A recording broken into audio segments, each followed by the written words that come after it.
Namaste devotees. Today it is the last day of Pitru Paksha. So we have chanted Lord Venkateshwara mantra today because Lord Venkateshwara is believed to remove Pitra dosha. Those who will listen to this mantra today with faith and devotion in the morning and evening for 108 times each will get the blessings of Pitra Devatas. Pitra doshas will be removed. Pitra Shanti takes place and poverty will be removed. Before listening to the mantra, if you are new to the channel, subscribe the channel, press the nearby bell icon and select all option. Also comment as Om Namo Venkateshaya. भूपायते अथ निखिल श्रुति वेद्य रंका इच्छाम्यतस्तव दया जल वृष्टिपातम् भूपायते अथ निखिल श्रुति वेद्य रंका इच्छाम्यतस्तव दया जल वृष्टिपातम् भूपायते अथ निखिल श्रुति वेद्य रंका इच्छाम्यतस्तव दया जल वृष्टिपातम् भूपायते अथ निखिल श्रुति वेद्य रंका इच्छाम्यतस्तव दया जल वृष्टिपातम् भूपायते अथ निखिल श्रुति वेद्य रंका इच्छाम्यतस्तव दया जल वृष्टिपातम् भूपायते अथ निखिल श्रुति वेद्य रंका इच्छाम्यतस्तव दया जल वृष्टिपातम् भूपायते अथ निखिल श्रुति वेद्य रंका इच्छाम्यतस्तव दया जल वृष्टिपातम् भूपायते अथ निखिल श्रुति वेद्य रंका इच्छाम्यतस्तव दया जल वृष्टिपातम् भूपायते अथ निखिल श्रुति वेद्य रंका इच्छाम्यतस्तव दया जल वृष्टिपातम् भूपायते अथ निखिल श्रुति वेद्य रंका इच्छाम्यतस्तव दया जल वृष्टिपातम् भूपायते अथ निखिल श्रुति वेद्य रंका इच्छाम्यतस्तव दया जल वृष्टिपातम् भूपायते अथ निखिल श्रुति वेद्य रंका इच्छाम्यतस्तव दया जल वृष्टिपातम् भूपायते अथ निखिल श्रुति वेद्य रंका इच्छाम्यतस्तव दया जल वृष्टिपातम् भूपायते अथ निखिल श्रुति वेद्य रंका इच्छाम्यतस्तव दया जल वृष्टिपातम् भूपायते अथ निखिल श्रुति वेद्य रंका इच्छाम्यतस्तव दया जल वृष्टिपातम् भूपायते अथ निखिल श्रुति वेद्य रंका इच्छाम्यतस्तव दया जल वृष्टिपातम् भूपायते अथ निखिल श्रुति वेद्य रंका इच्छाम्यतस्तव दया जल वृष्टिपातम् भूपायते अथ निखिल श्रुति वेद्य रंका इच्छाम्यतस्तव दया जल वृष्टिपातम् भूपायते अथ निखिल श्रुति वेद्य रंका इच्छाम्यतस्तव दया जल वृष्टिपातम् भूपायते अथ निखिल श्रुति वेद्य रंका इच्छाम्यतस्तव दया जल वृष्टिपातम् भूपायते अथ निखिलश्रुतिवेद्यरङ्का इच्छाम्यतस्तव दयाजलवृष्टिपातम् भूपायते अथ निखिलश्रुतिवेद्यरङ्का इच्छाम्यतस्तव दयाजलवृष्टिपातम् भूपायते अथ निखिलश्रुतिवेद्यरङ्का इच्छाम्यतस्तव दयाजलवृष्टिपातम् भूपायते अथ निखिलश्रुतिवेद्यरङ्का इच्छाम्यतस्तव दयाजलवृष्टिपातम्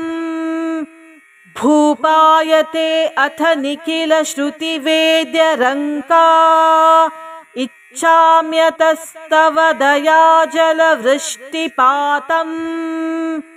भूपायते अथ निखिलश्रुतिवेद्यरङ्का इच्छाम्यतस्तव दयाजलवृष्टिपातम् भूपायते अथ निखिलश्रुतिवेद्यरङ्का इच्छाम्यतस्तव दयाजलवृष्टिपातम् भूपायते अथ निखिलश्रुतिवेद्यरङ्का इच्छाम्यतस्तव दयाजलवृष्टिपातम् भूपायते अथ निखिलश्रुतिवेद्यरङ्का इच्छाम्यतस्तव दयाजलवृष्टिपातम् भूपायते अथ निखिलश्रुतिवेद्यरङ्का इच्छाम्यतस्तव दयाजलवृष्टिपातम् भूपायते अथ निखिलश्रुतिवेद्यरङ्का इच्छाम्यतस्तव दयाजलवृष्टिपातम् भूपायते अथ निखिलश्रुतिवेद्यरङ्का इच्छाम्यतस्तव दयाजलवृष्टिपातम् भूपायते अथ निखिलश्रुतिवेद्यरङ्का इच्छाम्यतस्तव दयाजलवृष्टिपातम् भूपायते अथ निखिलश्रुतिवेद्यरङ्का इच्छाम्यतस्तव दयाजलवृष्टिपातम् भूपायते अथ निखिलश्रुतिवेद्यरङ्का इच्छाम्यतस्तव दयाजलवृष्टिपातम् भूपायते अथ निखिलश्रुतिवेद्यरङ्का इच्छाम्यतस्तव दयाजलवृष्टिपातम् भूपायते अथ निखिलश्रुतिवेद्यरङ्का इच्छाम्यतस्तव दयाजलवृष्टिपातम् भूपायते अथ निखिलश्रुतिवेद्यरङ्का इच्छाम्यतस्तव दयाजलवृष्टिपातम् भूपायते अथ निखिलश्रुतिवेद्यरङ्का इच्छाम्यतस्तव दयाजलवृष्टिपातम् भूपायते अथ निखिलश्रुतिवेद्यरङ्का इच्छाम्यतस्तव दयाजलवृष्टिपातम् भूपायते अथ निखिलश्रुतिवेद्यरङ्का इच्छाम्यतस्तव दयाजलवृष्टिपातम् भूपायते अथ निखिलश्रुतिवेद्यरङ्का इच्छाम्यतस्तव दयाजलवृष्टिपातम् भूपायते अथ निखिलश्रुतिवेद्यरङ्का इच्छाम्यतस्तव दयाजलवृष्टिपातम् भूपायते अथ निखिलश्रुतिवेद्यरङ्का इच्छाम्यतस्तव दया जलवृष्टिपातम् भूपायते अथ निखिलश्रुतिवेद्यरङ्का इच्छाम्यतस्तव दया जलवृष्टिपातम् भूपायते अथ निखिलश्रुतिवेद्यरङ्का इच्छाम्यतस्तव दया जलवृष्टिपातम् भूपायते अथ निखिलश्रुतिवेद्यरङ्का इच्छाम्यतस्तव दया जलवृष्टिपातम् भूपायते अथ निखिलश्रुतिवेद्यरङ्का इच्छाम्यतस्तव दया जलवृष्टिपातम् भूपायते अथ निखिलश्रुतिवेद्यरङ्का इच्छाम्यतस्तव दया जलवृष्टिपातम् भूपायते अथ निखिलश्रुतिवेद्यरङ्का इच्छाम्यतस्तव दया जलवृष्टिपातम् भूपायते अथ निखिलश्रुतिवेद्यरङ्का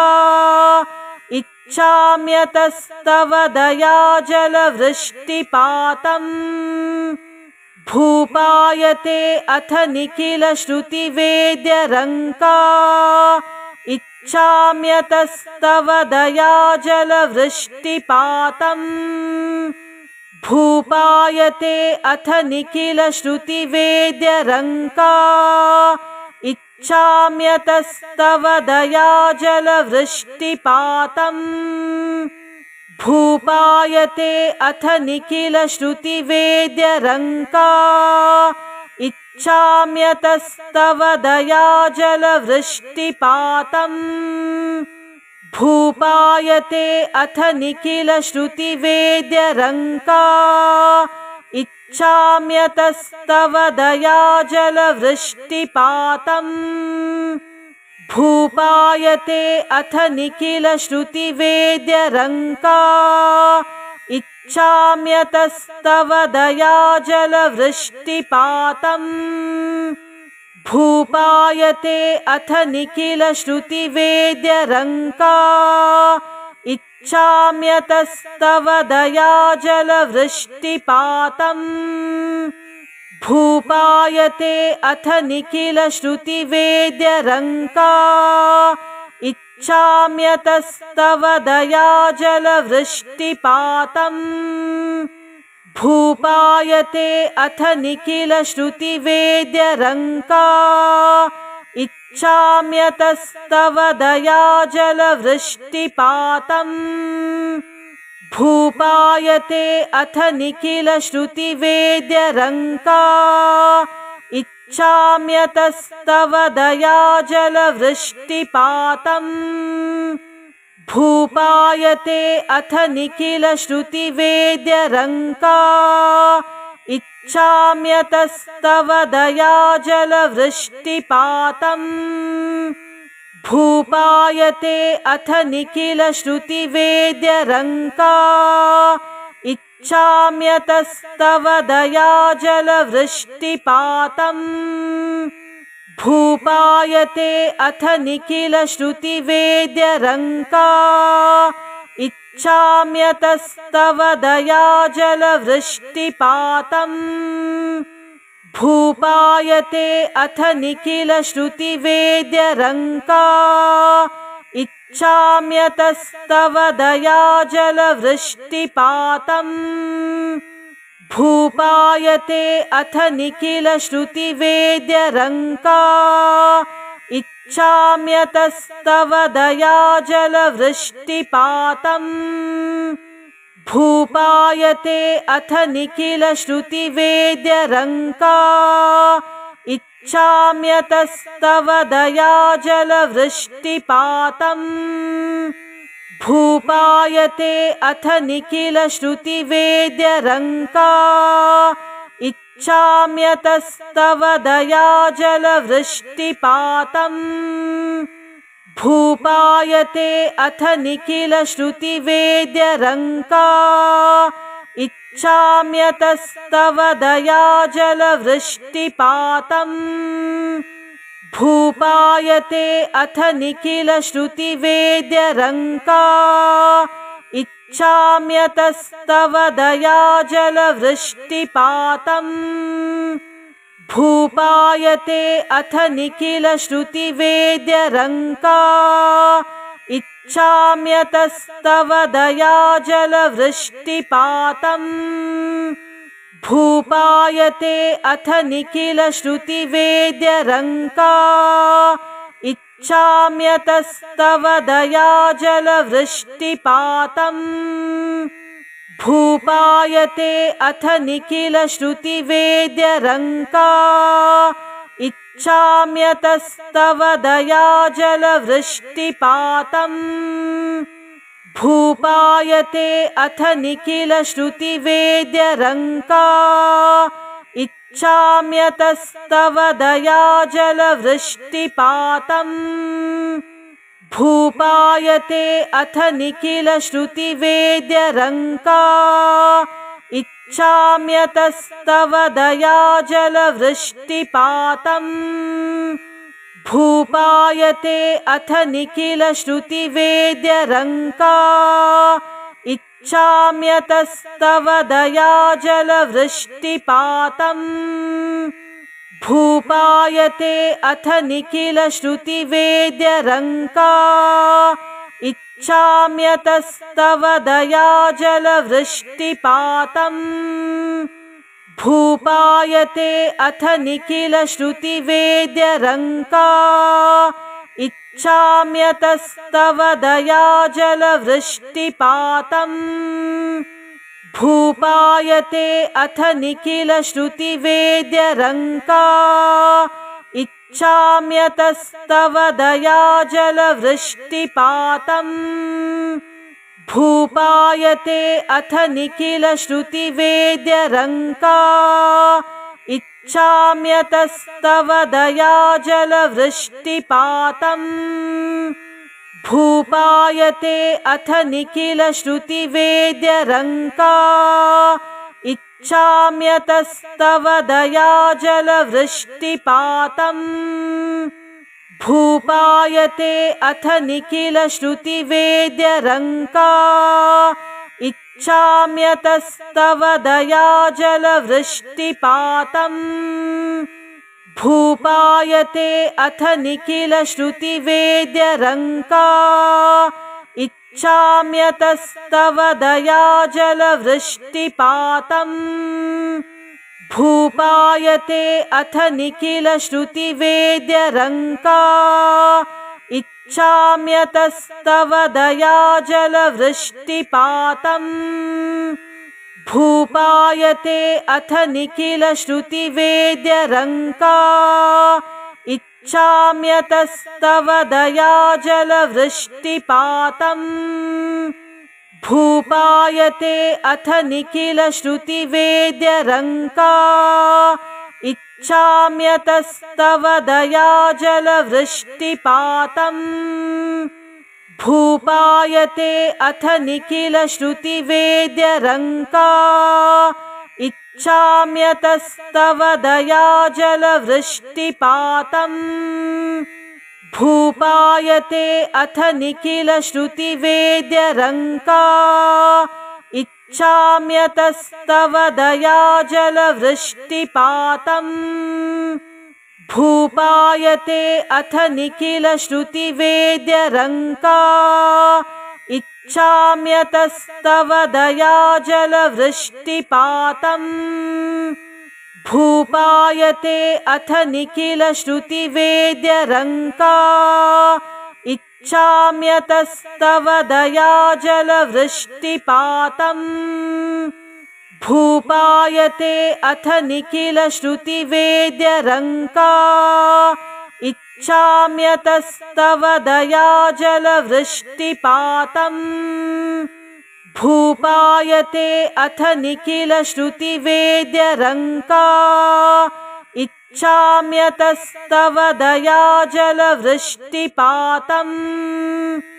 भूपायते अथ निखिलश्रुतिवेद्यरङ्का इच्छाम्यतस्तव दयाजलवृष्टिपातम् भूपायते अथ निखिलश्रुतिवेद्यरङ्का इच्छाम्यतस्तव दयाजलवृष्टिपातम् भूपायते अथ निखिलश्रुतिवेद्यरङ्का इच्छाम्यतस्तव दयाजलवृष्टिपातम् भूपायते अथ निखिलश्रुतिवेद्यरङ्का इच्छाम्यतस्तव दयाजलवृष्टिपातम् भूपायते अथ निखिलश्रुतिवेद्यरङ्का इच्छाम्यतस्तव दयाजलवृष्टिपातम् भूपायते अथ निखिलश्रुतिवेद्यरङ्का इच्छाम्यतस्तव दयाजलवृष्टिपातम् भूपायते अथ निखिलश्रुतिवेद्यरङ्का इच्छाम्यतस्तव दयाजलवृष्टिपातम् भूपायते अथ निखिलश्रुतिवेद्यरङ्का इच्छाम्यतस्तव दयाजलवृष्टिपातम् भूपायते अथ निखिलश्रुतिवेद्यरङ्का इच्छाम्यतस्तव दयाजलवृष्टिपातम् भूपायते अथ निखिलश्रुतिवेद्यरङ्का इच्छाम्यतस्तव दयाजलवृष्टिपातम् भूपायते अथ निखिलश्रुतिवेद्यरङ्का इच्छाम्यतस्तव दयाजलवृष्टिपातम् भूपायते अथ निखिलश्रुतिवेद्यरङ्का इच्छाम्यतस्तव दयाजलवृष्टिपातम्